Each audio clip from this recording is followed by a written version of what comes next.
सूखी पहाड़ियों से घिरे एक छोटे से गांव में एक पुरानी टूटी फूटी मस्जिद खड़ी थी। कभी वही मस्जिद गांव की रौनक हुआ करती थी।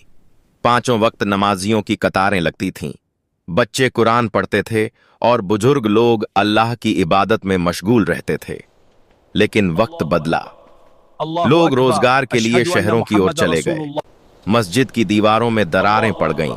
आंगन में सन्नाटा बस गया। अब वहां सिर्फ एक इंसान बचा था, हाजी करीम।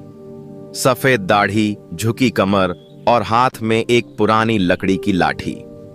हर रोज फज्र से पहले जब पूरा गांव नींद में डूबा होता, हाजी करीम अपनी लाठी के सहारे धीरे धीरे मस्जिद की ओर चलते।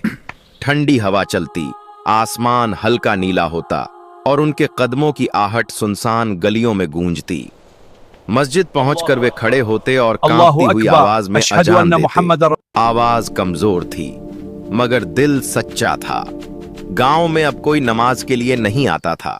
मस्जिद खाली रहती, बस हाजी करीम की नमाज और उनकी दुआएं गूंजती रहतीं। एक दिन शहर से आया एक लड़का जिसका नाम अय्यान था, अपने रिश्तेदारों से मिलने गांव पहुंचा। सुबह सुबह उसने एक कमजोर लेकिन दर्द भरी अजान की आवाज सुनी। वह हैरान हुआ, इस सुनसान जगह में कौन अजान दे रहा है। वह उस आवाज के पीछे पीछे चलता हुआ मस्जिद तक पहुंचा। अंदर का मंजर देखकर उसकी आंखें भर आईं। हाजी करीम अकेले नमाज पढ़ रहे थे।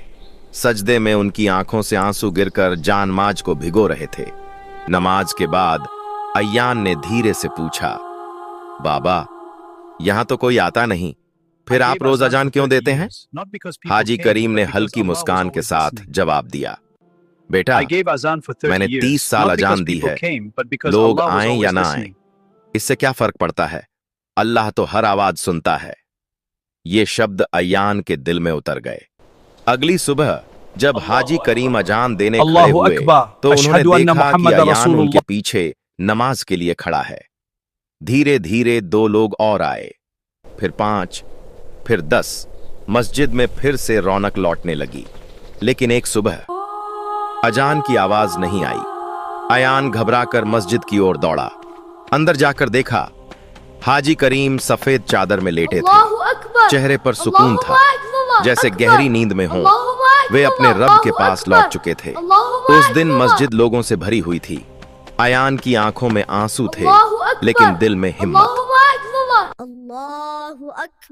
वह मिंबर के पास खड़ा हुआ और कांपती हुई आवाज में अजान दी। अब आवाज कमजोर नहीं थी, वह उम्मीद और ईमान से भरी हुई थी और ऐसा लगा जैसे आसमान तक गूंज रही हो।